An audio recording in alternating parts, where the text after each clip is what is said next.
बाजार की ऐसी स्थिति हो गई है कि समझ में नहीं आता है कि क्या गलत है और क्या सही है। इसीलिए हम लेकर के आए हैं, यही है सही है। इसमें होती है एक्सपर्ट की एडवाइस, फंडामेंटल को परखा जाता है, चार्ट्स को जांचा जाता है और उसके बाद से एक राय निकलती है। और प्रदीप जी जैसे एक्सपर्ट जो है अपने इस बाजार रूपी समंदर से कुछ चुनिंदा मोती निकाल के लाते हैं ताकि आपके पोर्टफोलियो में चमक जो है वो बरकरार रहे।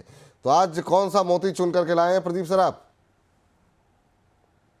सर सर देखिए, मुझे लगता है कि आईटी सेक्टर कमिंग फ्यूचर में रॉक हो सकता है एकदम।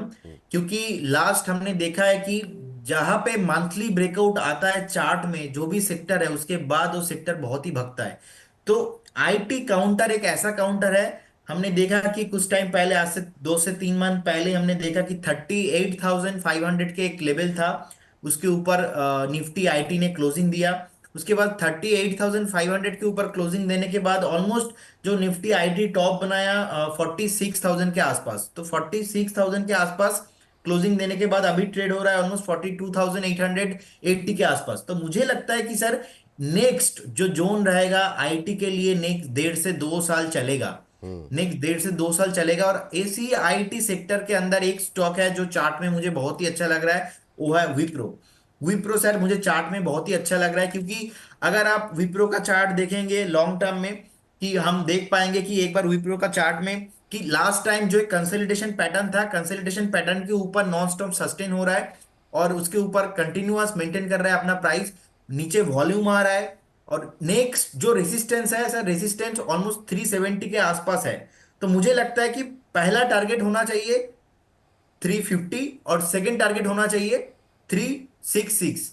सो स्टॉप लॉस भी होना चाहिए सर 302 के आसपास। सो 302 माई स्टॉप लॉस, 302 माई स्टॉप लॉस।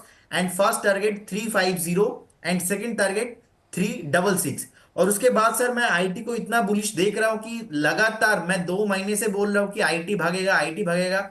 और अभी सर एक पॉइंट ऐसा है कि कौन सा एक स्टॉक भागेगा उससे ज्यादा इंपॉर्टेंट है कौन सा स्टॉक नहीं नीचे आएगा। तो मुझे लगता है आईटी सेक्टर ने जो अपना एक मोमेंटम है बरकरार रहा, यहाँ पे रखा। और ये नीचे नहीं आ रहा है। और आज भी आप देखेंगे जितने भी काउंटर्स है मार्केट में ऑलमोस्ट सारे नेगेटिव है, लेकिन आईटी अभी भी पॉजिटिव है। आईटी ऑलमोस्ट थोड़ा अभी नीचे आया है आईटी, लेकिन ऑलमोस्ट आईटी नेगेटिव नहीं हुआ है लास्ट 3 हफ्ता 4 हफ्ता से। तो मुझे लगता है आईटी चलेगा। आईटी के अंदर Wipro is one of my favourite stock. Wipro पसंदीदा शेयर है और विप्रो पर ही दांव लगाने की सलाह यहाँ पर प्रदीप जी की तरफ से दी जा रही है। स्क्रीन पर एक बार फिर से दिखा दीजिए, हमारे दर्शक लेवल्स को ठीक से नोट कर लें। और सबसे महत्वपूर्ण बात, स्टॉप लॉस का अवश्य ध्यान रखें। 302 का स्टॉप लॉस लगाना है, 319 के आसपास खरीदें। ऊपर की तरफ टारगेट क्या निकल के आ रहे हैं? पहला लक्ष्य 350, जब ये मजबूती के साथ अगर टूटेगा उसके बाद से 366, 366 का लेवल यहाँ पर देखने को मिल सकता है। और काफ़ी महत्वपूर्ण बात यहाँ पर प्रदीप जी की तरफ से ये कही गई, महत्वपूर्ण ये नहीं है कि क्या चलेगा, महत्वपूर्ण ये है कि कौन तेज़ी से नहीं गिरेगा। तो ऐसे बाज़ार में जहाँ पर वोल्टिलिटी काफ़ी ज़्यादा हो, ऐसे में सुरक्षित निवेश करना, सुरक्षित ट्रेड लेना वो ज़्यादा महत्वपूर्ण है। और विप्रो ऐसा ही पिक जो है प्रदीप जी को लगती है। 350 और 366 के लक्ष्य के साथ खरीदारी करें। 302 रुपये का एक स्टॉप लॉस लगाने की सलाह यहाँ पर दी जा रही है आपको। सर समय तो समाप्त हो गया है, लेकिन एक दर्शक हैं वो आपसे बातचीत करना चाह रहे हैं और आपसे सवाल पूछना चाह रहे हैं। तो आपको थैंक्स करने से पहले तेज कुमार जी आइनॉक्स ग्रीन के बारे में जानना चाह रहे हैं। 175 पे इन्होंने ले रखा है और ये जानना चाह रहे हैं कि अभी मुझे क्या करना चाहिए। क्या मुझे होल्ड करना चाहिए या फिर निकल जाना चाहिए? अभी अगर हम आइनॉक्स विंड के शेयर की बात करें तो यहाँ पर जो भाव देखने को मिल रहा है वो करीब 171 के आसपास का चल रहा है, आधे % के आसपास की बढ़त। आपकी टिप्पणी जाते जाते इस पर क्या रहेगी सर? सर मुझे लगता है कि जो टॉप से जो नीचे आया स्टॉक बहुत ही अभी लोअर वैल्यूएशन पे आ गया है। और 130 इज लेवल जहां से बाउंस बैक किया है। सो अभी मुझे लगता है कि सर एक बार उनको होल्ड करना चाहिए। पहला का जो रेसिस्टेंस है 185 एंड नेक्स्ट 195 के आसपास है। 195 के ऊपर अगर सस्टेन होता है तो हाई पॉसिबिलिटी से जो ऑल टाइम हाई लगाया था 250 के आसपास आ सकता है। लेकिन सर फंडामेंटली कुछ प्रॉब्लम भी है यहाँ पे। इतना स्टॉक नीचे क्यों गिरा? क्योंकि कंपनी ओवर वैल्यूएशन हो गया था। कंपनी का जो बुक वैल्यू से ऑलमोस्ट 9 टाइम्स ऊपर कंपनी ट्रेड कर रहा है, और रिटर्न ऑन इक्विटी मैं देख पा रहा हूं -27% लोअर हुआ है लास्ट 3 साल में। और कंपनी का जो प्रोमोटर होल्डिंग्स है 20% डिक्रीज हुआ है। तो ये जो टेक्निकल फंडामेंटल दोनों ना मैच नहीं हो रहा है, तो इसीलिए मेरा न्यूट्रल व्यू रहेगा, और मुझे लगता है कि आप यहाँ पे स्टॉप लॉस ही मेंटेन कीजिए।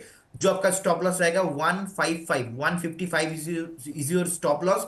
आप 155 स्टॉप लॉस मेंटेन कीजिए और इस काउंटर को होल्ड कीजिए। अगर कभी भी 155 के नीचे आता है तो आप एक बार इस काउंटर से एग्जिट कीजिए, क्योंकि मैं फंडामेंटल देख पा रहा हूं सही नहीं है। और फंडामेंटल सही सही नहीं है तो लॉन्ग टर्म में यहाँ पे रहना भी सही नहीं होगा। ठीक है सर, तो ये रहा है आइनॉक्स प्रिंट पे निकल करके आती हुई। उम्मीद करते हैं तेज कुमार जी आपकी नाराजगी दूर हो गई होगी और आपका प्रश्न हमने शामिल कर लिया है कार्यक्रम में। लेकिन बड़ी संख्या में दर्शक हमारी जो पेरेंट कंपनी है अमर उजाला, उसके मंच पर भी हमारे साथ जुड़े हुए हैं। लेकिन ये सुविधा कुछ ही दिनों के लिए है। आगे आने वाले लंबे समय के लिए आपको जो है अगर हमारे साथ जुड़ा रहना है तो आपको द बोनस को ही सब्सक्राइब करना होगा।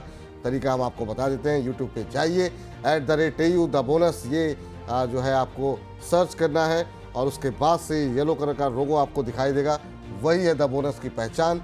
उसको लाइक करें, सब्सक्राइब करें और बेल आइकन को बजा दें, ताकि हर कार्यक्रम की अपडेट, हर कार्यक्रम की जानकारी जो हम आपके लिए बढ़िया रिसर्च करके लेके आ रहे हैं, आप तक सबसे पहले पहुंच सके और आप उसका लाभ उठा सकें।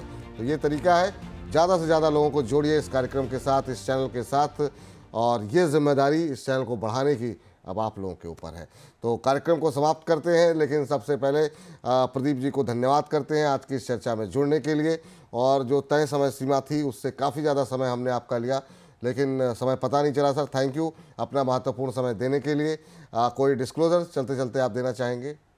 हाँ सर, जो भी मैंने स्टॉक पे डिस्कशन हुआ ड्यूरिंग द सेशंस, ना मेरे पास और ना ही मेरा कोई भी एनालिस्ट के पास है पर्सनल होल्डिंग, और क्लाइंट किसी का भी कोई रिकमेंडेशन नहीं है। सो बिफोर इन्वेस्टमेंट आप कोई भी अगर आप सुन रहे हो तो आपके जो पर्सनल फाइनेंशियल एडवाइजर है उनसे सलाह लेके कीजिए। ठीक है, तो कोई भी सलाह लें तो आप अपने एक बार वित्तीय सलाहकार की राय अवश्य शामिल कर लें। बहुत बहुत शुक्रिया सर, थैंक यू आज की इस चर्चा में जुड़ने के लिए, तमाम दर्शकों के प्रश्नों के उत्तर देने के लिए। Thank you. तो बिल्कुल थैंक यू सर। तो चलिए, कार्यक्रम को अब समाप्त करने का वक्त हो गया है, लेकिन आपको बता दें कि कार्यक्रम ये समाप्त हो रहा है। बोनस पर कार्यक्रमों की झड़ी लगी हुई है। शाम को 7 बजे बोनस के संपादक अंशुमान तिवारी जी और शुभम शंकरधर जी यहाँ पर इस मंच पर बैठेंगे और दिन भर की आपकी जेब से जुड़ी हुई जो तमाम महत्वपूर्ण खबरें हैं उनका विश्लेषण करेंगे और बताएंगे कि आखिर में खबरों के पीछे का सच क्या है। जो लिखा हुआ है, खबर सिर्फ वो नहीं होती है, उसके बीच में छिपी होती है। तो वो उसके मायने आप समझिए शाम को 7 बजे बोनस पॉइंट पे। इसके अलावा बाज़ार को लेकर के जिन लोगों के सवाल नहीं ले पाए उनसे हम क्षमा चाहेंगे, क्योंकि बहुत लोगों के सवाल हैं और कुछ लोगों ने की नाराज़गी भी है। दीक्षित साहब हैं, कमालुद्दीन साहब हैं, हेमलता जी हैं, उनके प्रश्न नहीं ले पाए। सुबह 10 बजे कोशिश करेंगे आप लोगों के प्रश्नों को शामिल करने की। सुबह 10 बजे हम लेकर के आएंगे आपके लिए यार बाज़ार। तब तक बाज़ार पर नज़र बना करके रखिए, हमारी भी नज़रें बनी हुई है और कोशिश ये करेंगे कि ज़्यादा से ज़्यादा लोग आपको के प्रश्नों के उत्तर हम दे सकें। बने रहिए लगातार और लोगों को जोड़िए बोनस के साथ। फिलहाल के लिए इजाज़त दीजिए, नमस्कार।